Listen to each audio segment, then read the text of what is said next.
Fala, gente amiga, tudo bom? Eu sou Carlos Lose e este é o Batata Diário, seu programa de dicas do Diário do Capitão. E hoje vamos continuar a falar, da quarta temporada de Discovery aí, no seu segundo episódio, intitulado Anomaly, tá? Um episódio que ele novamente, tem uma história num ritmo mais ou menos lento, tem uma boa ideia, que Discovery tem essa coisa, Discovery sempre tem boas ideias que acabam sendo mal aproveitadas. Isso é uma coisa que a gente sente muito na série, E um episódio também que carregou demais no melodrama, entendeu? E usou a ficção científica mais como um pano de fundo para esse melodrama, entendeu? Se a ficção científica tivesse sido bem desenvolvida na história, entendeu? A gente teria até um episódio bom. Mas a impressão de que dá é que a ficção científica estava ali só para servir como um suporte, entendeu? Para as relações entre os personagens.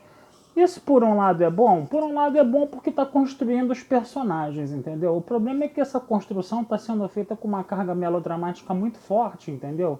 E isso acaba tornando a história meio maçante. Então a gente tem mais uma vez aí um episódio mediano, Um episódio que poderia ter sido bom, mas um episódio que acaba sendo mediano no caso, tá? E vamos falar um pouquinho dele para a gente poder entender isso, O episódio ele começa lá com o Book lá chorando, a destruição do planeta dele, a Burnham lá meio que tentando consolar o Book não querendo saber de muita conversa, E mostra também a chegada do Saru, A tripulação da Discovery, que foi um negócio bom, Que agora o Saru ele volta a fazer, efetivamente parte da tripulação da Discovery, ele não vai ficar lá no planeta natal dele vários episódios. No segundo episódio ele já volta para Discovery, o que foi uma coisa interessante, foi uma coisa boa, Que o Saru é um personagem bom da série, tá?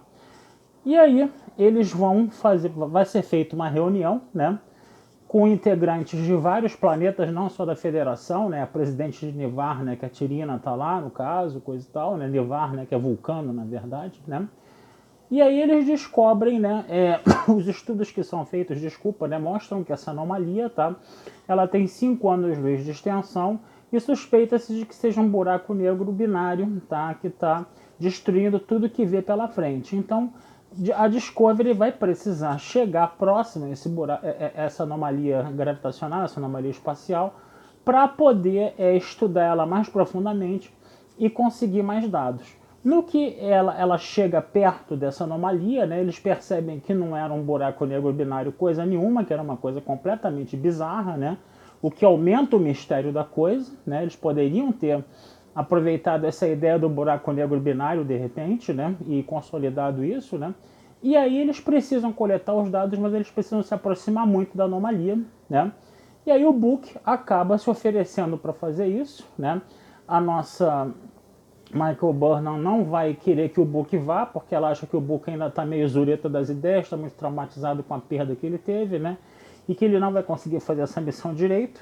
Ela pede uma sugestão ao Saru e o Saru fala, manda os Stamets, de forma holográfica, para acompanhar a missão, do Book, no caso, Aí a missão é feita, a Discovery é ligada a nave do Book por uma espécie de cordão umbilical, mas é claro que vai aparecer um contratempo, vai ser uma onda gravitacional gigantesca lá, que vai começar a provocar, vamos dizer assim, distorções e anomalias muito violentas que estão afetando a Discovery e estão afetando a nave do Book.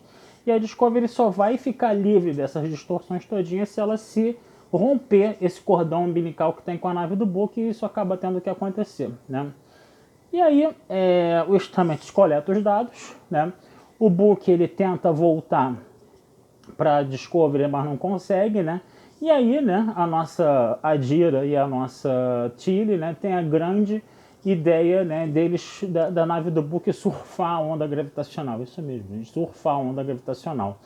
Poderia ter uma outra coisa melhor aí no caso, Porque essa história de surfar a onda gravitacional ficou muito, sei lá, ficou muito pueril, ficou muito infantil demais, Para uma história que você tinha ali de você ter que se livrar de uma distorção gravitacional violenta, E você simplesmente surfar onda gravitacional é dose, Mas tudo bem, deixa quieto, Foi a solução que eles arrumaram lá.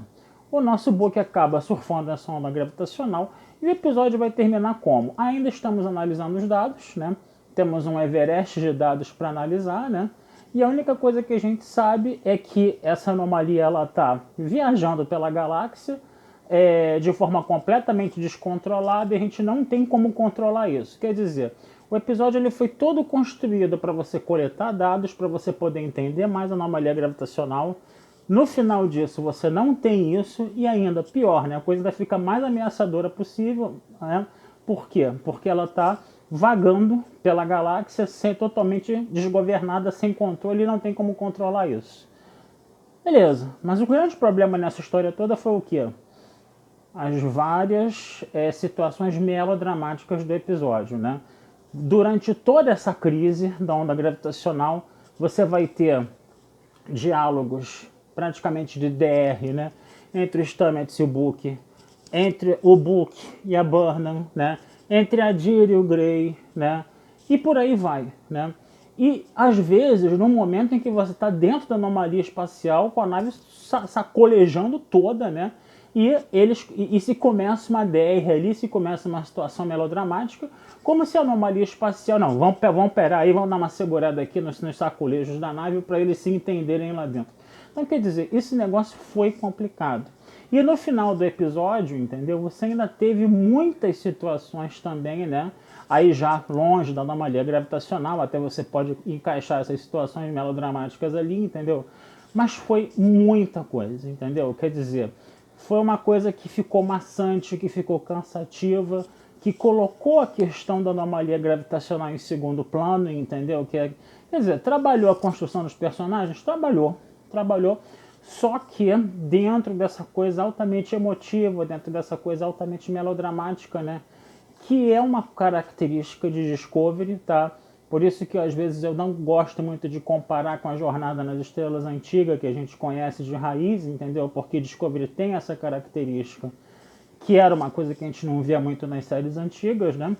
Mas dessa vez eles carregaram muito nas tintas. Eu até aceito que você tenha situações melodramáticas no episódio, mas não precisava de tantas, entendeu? E ao mesmo tempo, entendeu? Então a gente tem essa situação nesse episódio. Infelizmente esse episódio, né, foi mais um episódio mediano. O primeiro episódio foi meio mediano também, embora ele tivesse algumas coisas um pouco mais interessantes do que esse. Mas esse realmente foi um episódio mais cansativo até do que o primeiro, no caso, tá? Então, infelizmente, eu não tenho muitas coisas, né, pelo menos do meu gosto pessoal, da minha opinião, tá? De falar de positivo sobre o Discovery dessa vez, tá certo? Vou ficando por aqui, tá, gente? Desejando vida longa e próspera, tá? O texto desse episódio vai estar lá na Batata Espacial. E não deixem de curtir, compartilhar, comentar, se inscrever no canal do Diário do Capitão, que essa ajuda de vocês sempre nos é muito bem-vinda, tá bom? Um abração, fui e até a próxima.